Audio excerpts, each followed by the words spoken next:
ચડો.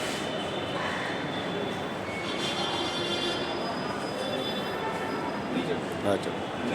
નહીં ચડે? શું વાત કરો? અચ્છા.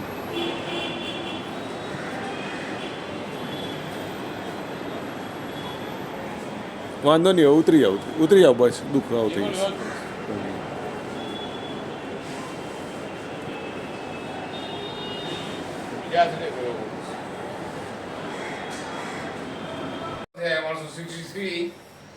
પણ આ બેડ પહેર્યા પછી 2 માળ ચડીને આવ્યો, 4 બાજુ કરીને ફરી આવ્યો, પણ આનંદ આવી ગયો છે.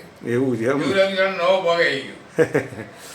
જો અને એક આ છે ને, તમારે રેગ્યુલરલી 2 કલાકથી વધારે સલગ નહીં પહેરવાનું, બરાબર?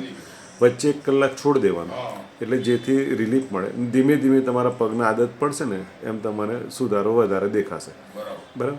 અને શરૂઆતમાં 2 કલાક ચાલુ કરો, સવારે 2 કલાક, સાંજે 2 કલાક, પછી ધીમે ધીમે સવારે 3, સાંજે 3, એમ પછી આખો દિવસ પહેરશો ને તો ચાલશે. એટલે જેમ આપણે નવા શૂઝની આદત પાડતા હોય ને એમ ધીમે ધીમે એને આદત પાડવાની, બરાબર? જો આ કેટલા ટાઈમથી તમને દુખતું હતું? લગભગ 4 વર્ષ. 4 વર્ષ. કોઈ ડૉક્ટરને બતાવ્યું તમે? બતાવ્યું તો કે ઓપરેશન કરાવી તો આટલું મોટું હા ગેપ પડી ગઈ છે. હા, પણ તો કોઈ ગેપ જેવું લાગતું જ નથી. હવે તમે નીચે એક વખત બેસીને ચેક કરી લો, તમને ફાવે જ બેસતા? સમજો સાહેબ આપણે જમવા બેઠા ને, જમવા હા, પછી જવા પછી મને ઊભો કરવો પડે એમ. અચ્છા, બેટા ઊભો કરજે. બરાબર. મારા વાઈફ હતું કેવું પડે, મને ઊભો કરજે. કોઈનો ટેકો જોઈએ અરે ટૂંકમાં. ઊભા થઈ જાય જો. યસ. બરાબર. હા. ઓકે. હવે જો આપણે આજે તો મેં તમને ટેસ્ટ માટે નીચે બેસવાનું કીધું, પણ ખરેખર છે ને 90 ડિગ્રીથી વધારે ના વરે ને એવી રીતે આપણે ટેવ પાડવાની. એટલે કે ટેબલ પર બેસવાનું, ખુરશી પર બેસવાનું, એટલે જેથી શું થાય કે વધારે ડેમેજ થતું અટકી જાય ને આપણે જે વધારાની લાઈફ છે ને આનાથી જ આગળ ચલાવી શકીએ એમ. હવે એક વખત તમે સીડી ફરીથી ચડી જાઓ એટલે આપણે એક વિડીયો બધાને શેર કરી લઈએ. બસ અહીંયા આગળ સીડી જ છે.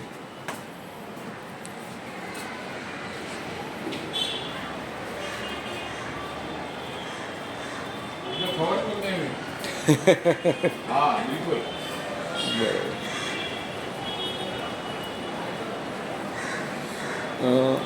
એકચ્યુઅલી એમને આપણે લેટરલ સપોર્ટ આપ્યો છે કારણ કે એમને હા, અચ્છા, વગર પકડે. ઓકે. કાકા આજે કોન્ફિડન્સમાં છે, બિલકુલ સ્પીડી ચાલે છે, ચડે છે.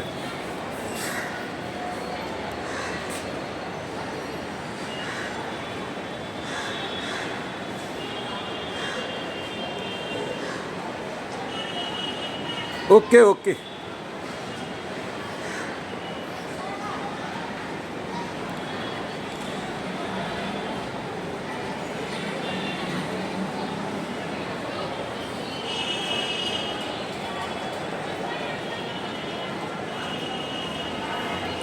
જો અત્યારે તમે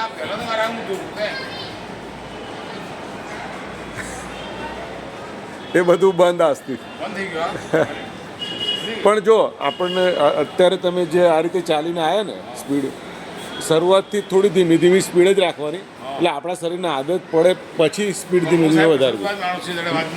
હા ના, એ વાત બરાબર, પણ તો પણ આપણે કેરફુલ રહેવાનું એમ, બરાબર?